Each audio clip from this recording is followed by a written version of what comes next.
পুরস্কার পেয়ে আমাদের সবার অনুভূতি খুবই ভালো, আমাদের সবার খুবই ভালো লাগছে আলহামদুলিল্লাহ। আসসালামু আলাইকুম, আমি কালেক্টর স্কুল অ্যান্ড কলেজ গাজীপুরের পক্ষ থেকে আমরা আজকে স্মার্ট সিটি গাজীপুরের রূপরেখার একটি প্রকল্প নিয়ে এসেছি। আমাদের প্রকল্পটির মূল উদ্দেশ্য হলো আমাদের গাজীপুর সিটিকে আমরা যাতে অদূর ভবিষ্যতে স্মার্ট সিটি হিসেবে বাস্তবায়ন করতে পারি, সেজন্য আমাদের এই প্রকল্পটির লক্ষ্য। তো আমাদের স্মার্ট সিটি হিসেবে গড়ে তোলার জন্য আমরা অনেকগুলো বিষয় অন্তর্ভুক্ত করেছি, যেমন আমাদের রয়েছে আবাসিক অঞ্চলে রয়েছে আমাদের সোলার প্যানেল, তারপর smart security system, smart waste management ইত্যাদি। এছাড়াও আমাদের এক্সট্রা একটা ওয়েস্ট ম্যানেজমেন্ট এরিয়া রয়েছে, যেখানে আমরা আমাদের নিজস্ব একটি ওয়েস্ট ম্যানেজমেন্টের জন্য আমরা ওয়েবসাইট তৈরি করেছি। এছাড়াও আমাদের রয়েছে একটি স্মার্ট ওয়াটার ম্যানেজমেন্ট এবং ইন্ডাস্ট্রিয়াল এরিয়া ছাড়াও আমাদের রয়েছে fire alarm, smart railway station এবং ইত্যাদি সহ টারবাইন সহ একটি প্রাকৃতিক বনভূমির চিহ্ন হিসেবে একটি রিসোর্ট। প্রথমে বর্ণনা করছে ফায়ার অ্যালার্ম সম্পর্কে।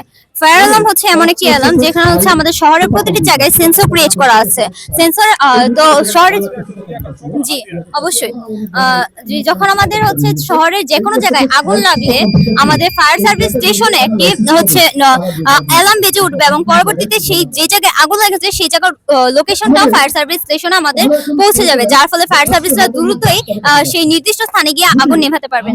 এছাড়াও আমাদের রয়েছে স্মার্ট রেলওয়ে স্টেশন হচ্ছে এমন একটি স্টেশন যেখানে আমরা রেল স্টেশন থেকে 1 কিলোমিটার আগে দুটি সেন্সর স্থাপন করেছি। দুটি সেন্সরের মাধ্যমে আমাদের একটি রে রয়েছে, যার মধ্য দিয়ে আমাদের ট্রেন যখন যাবে আমাদের তখন অ্যালার্ম বাজবে। অ্যালার্ম বাজার ফলে অটোমেটিকলি মানে ট্রেনের স্পিডটা কমে যাবে। আর যদি সেটি চলমান ট্রেন হয় তাহলে সেই ব্যারিকেড গুলো অটোমেটিকলি নেমে যাবে। এছাড়াও আমাদের রয়েছে ট্রাস্টি রোড হলো এমন একটি রোড যেখানে পানি কখনো রোডের মধ্যে জমা থাকবে না, সেই পানিটা সরাসরি মাটির নিচে চলে যাবে।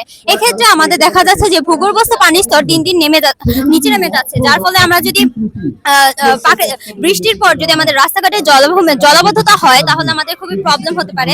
এছাড়া ভূগর্ভস্থ পানির স্তর যে নিচে নেমে যায় সেটা বৃদ্ধিতেও আমাদের ট্রাস্টি রোড সহায়তা করে। ট্রাস্টি রোড আমরা হাইওয়েতে ব্যবহার করতে পারবো না, কিন্তু আমাদের যে লোকাল যে রোডগুলো আছে সেগুলোতে আমরা ট্রাস্টি রোডটা ব্যবহার করতে পারবো এবং এটা খুবই কম খরচেই আমরা তৈরি করা যায়। এছাড়াও আমাদের রয়েছে স্মার্ট ওয়াটার ম্যানেজমেন্ট এর মাধ্যমে এখানে আমরা প্রতিটি দেখা যায় যে আমাদের স্লাম এরিয়া এবং রিচ এরিয়াতে সমানভাবে পানি ডিস্ট্রিবিউট হয় না।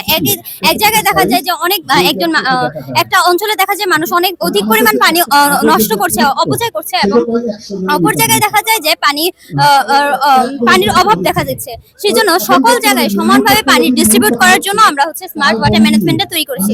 এক্ষেত্রে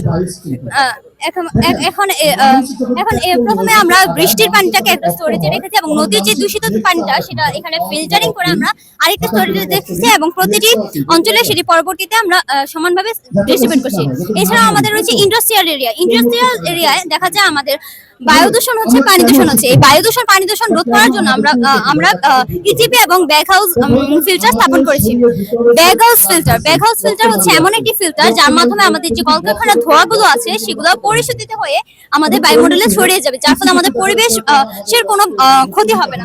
এছাড়া রয়েছে ইটিপির মাধ্যমে আমরা আমাদের যে কলকারখানার দূষিত পানিগুলো সেগুলো পরিশোধিত করে আবার কলকারখানার বিভিন্ন কাজে ব্যবহার করতে পারি। এক্ষেত্রে পানির বাস্তুতন্ত্রের কোনো ক্ষতি করে না।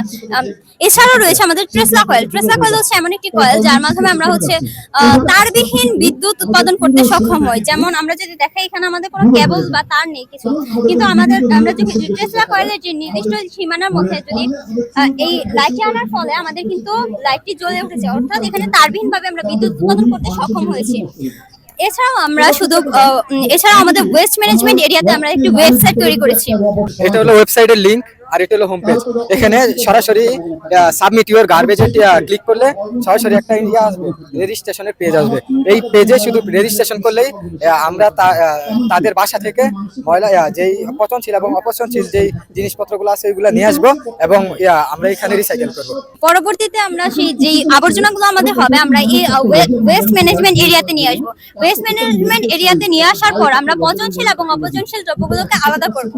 পচনশীল দ্রব্যগুলোকে সেক্ষেত্রে 28 দিন বিভিন্ন কন্টেনারে রেখে প্রক্রিয়াজাত করে আমরা বায়োগ্যাস উৎপন্ন করতে পারি, যা পরবর্তীতে মৎস্য খামারে ব্যবহার করা যায় এবং এছাড়াও আমরা কৃষি জমিতে সার হিসেবে ব্যবহার করতে পারি। এছাড়াও অপচলশীল যে আবর্জনাগুলো থাকবে সেগুলো আমরা ইনসিনারেটরের ভিতর উচ্চ তাপমাত্রায় অর্থাৎ 1832 ডিগ্রি ফারেনহাইট বা 1000 ডিগ্রি সেলসিয়াস তাপমাত্রায় পোড়ানোর ফলে যে বাষ্প বা ধোঁয়া উৎপন্ন হবে তা আমাদের টারবাইনের সাহায্যে বিদ্যুৎ উৎপাদন করবে এবং পরবর্তীতে জেনারেটরে আমাদের বিদ্যুৎটা সঞ্চিত করে ট্রান্সমিটারের মাধ্যমে আমাদের ট্রেস লাগালে বিদ্যুৎটা সাপ্লাই দিবে। এছাড়া আমাদের রয়েছে যে দূষিত ধোঁয়াগুলো আমরা ইনসিনারেটরের ভিতর পোড়ানোর ফলে উৎপন্ন হচ্ছে সেগুলো আমাদের একটি ফিল্টার রয়েছে, সেজন্য আমরা ফিল্টারের মাধ্যমে এটি পরিশোধিত করে বায়ুমণ্ডলে ছড়িয়ে দিচ্ছি, যা আমাদের তখন বায়ুমণ্ডলে কোনো ক্ষতি করবে না। এছাড়া আমাদের রয়েছে একটি, আমরা দেখা যাচ্ছে যে আমাদের প্রচুর যে ল্যাম্পোস্ট গুলো দিনের বেলা তো আমাদের চালু থাকে, যার ফলে আমাদের বিদ্যুতের অনেক অপচয় হয়। সেই জন্য আমরা এমন ভাবে একটি লাইট সিস্টেমটা এমন ভাবে তৈরি করেছি যাতে একটি সেন্সরের মাধ্যমে যখন আমাদের আলো পাবে তখন আমাদের লাইটটা জ্বলবে না, অর্থাৎ নেভানো অবস্থায় থাকবে, কিন্তু যখন এটা অন্ধকার হবে লাইটটি জ্বলে উঠবে। এক্ষেত্রে আমরা একটি স্যাম্পল দেখেছি, কিন্তু এটা যদি বাস্তবায়ন করা হয় সেক্ষেত্রে এই ভোল্টেজের সাহায্যে আমরা 10টি ল্যাম্পপোস্টে একসাথে জ্বালাতে সক্ষম হব। তো পরবর্তীতে আমাদের রয়েছে আমরা আমরা ডেভেলপমেন্ট করেছি প্রযুক্তি ক্ষেত্রেই নয়, আমরা প্রাকৃতিক ভারসাম্য রক্ষার জন্য আমরা গুরুত্ব দিয়েছি। সেক্ষেত্রে প্রাকৃতিক ভারসাম্য রক্ষার জন্য পরিবেশ যাতে সুন্দর থাকে এবং বনাঞ্চল যাতে একটি দেশের অবশ্যই দরকার, সেই জন্য আমরা একটি রিসোর্ট স্থাপন করেছি, যেটা আমরা প্রাকৃতিকভাবে তৈরি করার চেষ্টা করেছি।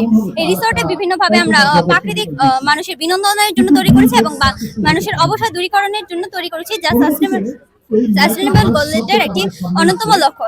তো এইভাবেই আমরা আমাদের স্মার্ট সিটির একটি রূপরেখা তৈরি করেছি। ধন্যবাদ। আসসালামু আলাইকুম। ধন্যবাদ কালেক্টর স্কুল অ্যান্ড কলেজকে, তারা সুন্দর একটু উপস্থাপনা করছে। স্কুল অ্যান্ড কলেজের শিক্ষার্থীরা তারা আজ এই বিজ্ঞান প্রযুক্তি মেলায় তারা সুন্দর উপস্থাপনায় তারা দ্বিতীয় পুরস্কার পেয়েছেন। এই দ্বিতীয় পুরস্কারের অনুভূতিটা আমরা জানবো সবাইকে। আমরা যখন আমাদের প্রজেক্টটা তৈরি করেছি আমরা সবাই সমপরিমাণ পরিশ্রম করেছে, ইভেন কি আমরা স্টুডেন্টরা যতটা পরিশ্রম করেছি তার চেয়েও বেশি পরিশ্রম করেছে আমাদের টিচাররা। তারা সব সময় আমাদের উৎসাহ দিয়েছে এবং আমাদের টিচারদের যদি উৎসাহ না থাকতো তাহলে আমরা এত সুন্দর একটি প্রজেক্ট উপস্থাপনা করতে পারতাম না বা তৈরি করতে পারতাম না। অবশ্যই এবং এর পিছনে যিনি নিরলসভাবে আমাদের সাপোর্ট করেছেন তিনি হচ্ছে আমাদের ভাইস প্রিন্সিপাল স্যার। তিনি আমাদের অনেক উৎসাহ দিয়েছেন, আমাদের সায়েন্স ক্লাব গঠন করে দিয়েছেন এবং এই প্রজেক্টটি এর পিছনে তিনি অনেক পরিশ্রম করেছেন এবং তার অবদান সবচেয়ে বেশি ছিল।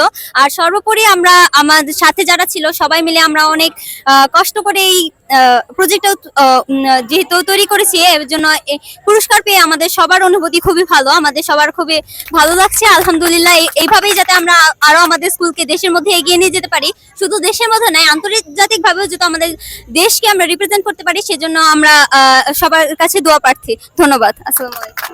ধন্যবাদ, আসলে অনেক সুন্দর উপস্থাপনা করছেন।